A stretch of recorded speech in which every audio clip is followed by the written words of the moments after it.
Okay, सो इस video में हम लोग देखेंगे, हेलो स्टूडेंट्स, इस वीडियो में हम लोग देखेंगे detail format of vertical balance sheet as on, ठीक है। सो एंड सो जो डेट होगा 31 मार्च का वो डेट आ जाएगा। सो पर्टिकुलर्स रुपीज़ 2 कॉलम्स है। सबसे पहले आएगा sources of funds. Sources of funds में क्या लिखोगे, uh that is shareholders, proprietors और ओनर्स फंड। इसके पहले आपने शॉर्ट फॉर्मेट देखा होगा, अगर नहीं देखा है तो पहले वो फॉर्मेट देख के आना, अदरवाइज यहाँ पे आपको चक्कर आएगा डायरेक्टली बड़ा फॉर्मेट देख के। तो थोड़ा सा शॉर्ट में समझ लो, बाद में ये डिटेल वीडियो देखो, ओके प्लीज।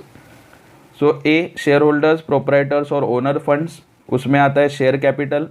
शेयर कैपिटल में 2 टाइप के शेयर कैपिटल होते हैं, we know very well, equity share capital and preference share capital. तो ये दोनों कैपिटल्स लिखोगे, ठीक है। ऐड होगा रिजर्व्स एंड सरप्लस, उसमें क्या आएगा, general reserve, capital reserve, profit and loss account का credit balance, keep that in mind, dividend equalisation reserve, share premium या फिर दूसरा नाम आता है securities premium, capital redemption reserve, इसको शॉर्टकट में बोलते हैं CRR, एंड अदर रिजर्व्स। तो ये रिजर्व्स लिखोगे, उसका टोटल भी करना है आपको बाद में। लेस होगा मिसलेनियस एक्सपेंडिचर। तो मिसलेनियस एक्सपेंडिचर दूसरा नाम होता है फिक्टिशियस एसेट, मतलब जो एसेट साइड में लिखा जाता है बट एक्चुअल आपका एसेट नहीं है, ठीक है, एकदम एंड में लिखा जाता है। और ये so discount on issue of shares और debentures, share issue expense, preliminary expense, formation expense, ये सब चीज़ें ऐसा कोई नाम आया तो यहाँ पे लेस करना है, ठीक है। सो इसका भी टोटल करोगे। और ये देखो, पहला शेयर कैपिटल उसमें ऐड किया और ये मैं ब्रैकेट दे रहा हूँ, लेस किया, इसके लिए समझना चाहिए आपको। और ये क्या होगा, लेस होगा, दोनों को ऐड किया, मिसलेनियस एक्सपेंडिचर लेस किया, तो आपको मिलेगा शेयर होल्डर्स और प्रोपराइटर्स और owners fund, that is your capital A, ठीक है। चलो आगे बढ़ते हैं। उसके बाद उसमें ऐड होगा capital B, that is borrowed funds और लोन फंड्स। तो बोरोड फंड्स या लोन फंड्स मतलब आपने जो कर्जा लिया था, तो उसमें क्या आएगा, सबसे पहला सिक्योर्ड लोन, दूसरा आप लोग देख सकते हो अनसिक्योर्ड लोन। अभी सिक्योर्ड लोन का मतलब क्या होता है, ऐसा लोन, ओके, जिसके अगेंस्ट आपने कोई सिक्योरिटी रखा होगा लोन लेते हो, सो दैट इज कॉल्ड सिक्योर्ड। और जिसके अगेंस्ट कोई सिक्योरिटी नहीं है, सो that is called unsecured, okay. देखो सिक्योर्ड में क्या आएगा, debentures, bank loan, loan from what ever XYZ जो भी बैंक आएगा, ICICI बैंक का loan, other secured loans etcetera etcetera, ठीक है। तो उसका टोटल। उसके बाद अनसिक्योर्ड में public deposit, loan from director, other loans, unsecured जो भी होगा वो आएगा, दोनों को ऐड करोगे, you will get borrowed funds, या फिर दूसरा नाम उसका होता है loan fund, so that is capital B. तो उसका टोटल, सो आपको मिला capital A and capital B, दोनों को ऐड करोगे, ये कैपिटल ए और कैपिटल बी को, सो you will get total funds available, A+B यहाँ पे लिखा हुआ है, ठीक है। सो क्विकली आप ये फॉर्मेट लिख सकते हो, पूरा फॉर्मेट, ठीक है। वीडियो पॉज करके जहाँ पे आपको कुछ डाउट रहेगा आप लोग कमेंट सेक्शन में लिख देना। अभी तक फॉर्मेट ख़त्म नहीं हुआ, सिर्फ बता रहा हूँ। वीडियो पॉज करके जैसे फॉर्मेट लिखोगे तो आपके दिमाग में भी जाएगा। स्क्रीनशॉट निकाल के बाद में पढ़ने का ऐसा कुछ काम करो मत, साइड बाय साइड लिखोगे तो अच्छा है, ओके। ये टोटल फंड्स अवेलेबल, यहाँ पे आपकी आधी कहानी ख़त्म होती है। इसके बाद आगे बढ़ते हैं, दूसरा पार्ट आता है, that is application of funds, okay. Application of funds में क्या आएगा, a fixed assets. Fix asset में 2 टाइप होते हैं, इंटेंजिबल एंड टेंजिबल। इंटेंजिबल मतलब टच नहीं कर सकते, फील नहीं कर सकते, तो उसमें आएगा goodwill, patents, copyright, trademarks, okay, उसका टोटल। टेंजिबल में आएगा land, building, plant machinery, loose tools, factory plant, factory building and office equipment. और टेंजिबल में से डिप्रिसिएशन अगर दिया है तो माइनस करने का यहाँ पे, ओके। तो ये करने के बाद इसका टोटल और इसका टोटल आएगा बाहर, ठीक है। सो इन दोनों का टोटल जो आ रहा है that is your capital A,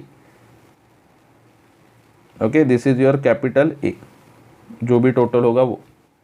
उसके बाद ये बाहर नहीं लिखना है प्लीज़, इसका टोटल भी अंदर लिखना है और इसका टोटल भी अंदर लिखना है और ये दोनों का बाहर लिखना है, ठीक है। Next one is capital B, that is investment, investment in share, debentures, investment government bonds, government promissory notes, trade investment, long term investment आएगा यहाँ पे। So this is your capital B. Capital A मिला, capital B मिला, ठीक है। उसके बाद working capital, most important. Working capital जैसे हम लोग का एक चैप्टर भी है, थोड़ा सा लेंदी है ये वर्किंग कैपिटल। देखो कैसे मिलता है, आपने प्रीवियस वीडियो में देखा होगा current assets minus current liabilities.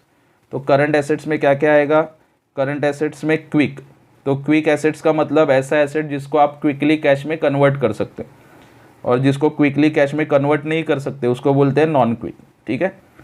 सो क्विक एसेट्स में debtors, bills receivable, cash bank, cash and bank balance, rent receivable, cash in hand, cash at bank, current account with bank of whatever bank, जो भी नाम होगा, ठीक है। Short term investment, sundry debtors and loan. Loan गिवा ना, loan दिया रहेगा तो लाइबिलिटी में आएगा, लोन लिया रहेगा तो एसेट में आएगा, ठीक है। लोन दिया रहेगा तो एसेट में, और लोन लिया रहेगा तो लाइबिलिटी में आएगा, ओके। चलो, सो ये था आपका क्विक एसेट्स, आप लोग देख सकते हो।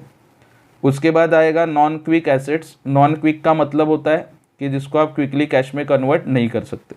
सो उसमें तीन बातें, prepaid expense which is paid in advance, closing stock और इन्वेंट्री, क्लोजिंग स्टॉक आता है फाइनल अकाउंट्स में, आपको पता है, क्लोजिंग स्टॉक, एडवांसेस और एडवांस टैक्स। तो ये तीन बातें ध्यान में रखनी है, prepaid expense, closing stock and advance tax, ठीक है। सो ये करने के बाद quick plus non quick you will get capital A, that is total of current assets, यहाँ पे लिखा है स्मॉल ए, ओके। उसके बाद नेक्स्ट हम लोग देखेंगे current liabilities. So current assets में से लेस होगा करंट लाइबिलिटीज। करंट लाइबिलिटीज में क्या आएगा, quick liabilities and non quick liability. Quick liability का मतलब ऐसा लाइबिलिटी जो आप क्विकली पे कर सकते हो, नॉन क्विक मतलब जो क्विकली पे नहीं कर सकते।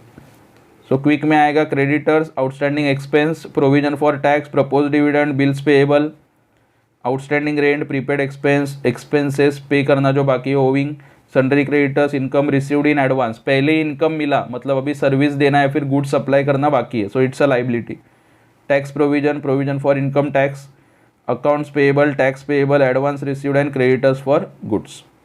सो these are your quick liabilities.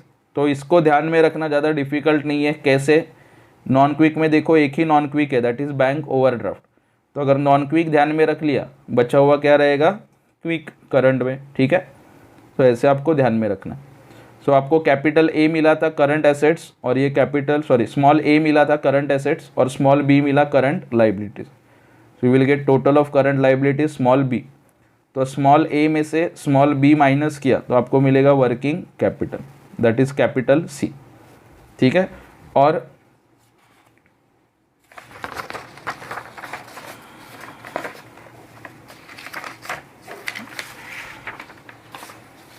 और ये ए, ठीक है, A B, okay, A fix assets, B investment and this C working capital, इन तीनों को ऐड किया ए प्लस बी प्लस सी, तो आपको मिलेगा total funds employed, this is your final total, ठीक है। इसको कैपिटल एम्प्लॉयड भी बोला जाता है। एंड जैसे हम लोगों ने पहले डिस्कस किया था, ये आपका फर्स्ट पार्ट है, सोर्सेस ऑफ फंड्स, ये जो अमाउंट है टोटल फंड्स अवेलेबल, ठीक है। और ये जो अमाउंट है टोटल फंड्स एम्प्लॉयड, इधर देख रहे हो आप लोग side by side, total funds available and total funds employed, ये दोनों टैली होना चाहिए, like balance sheet, assets and liabilities. अगर ये टैली हो रहा है मतलब आपने राइट सॉल्व किया, अदरवाइज कुछ तो प्रॉब्लम है, ठीक है। सो जहाँ पे आपको पॉसिबल है वीडियो पॉज करके पूरा फॉर्मेट लिख लेना, ठीक है, एंड उसका रिवाइज करना। क्विकली हम लोग शॉर्ट फॉर्मेट देख चुके हैं, ठीक है। उसके बाद उसका लेंथी फॉर्मेट भी, इन डेप्थ फॉर्मेट भी हम लोग देख चुके हैं। सो नेक्स्ट वीडियो हम लोग अपलोड करेंगे क्वेश्चन के बारे में। सो उसके पहले अच्छे से फॉर्मेट बाय हार्ट करके प्रैक्टिस करना, ताकि जब एक्चुअल क्वेश्चन हम लोग सॉल्व करें उस वक्त आपको कोई प्रॉब्लम ना आए। So thank you so much, और ऐसे वीडियोज़ देखते रहो और अपने फ्रेंड्स के साथ शेयर करो।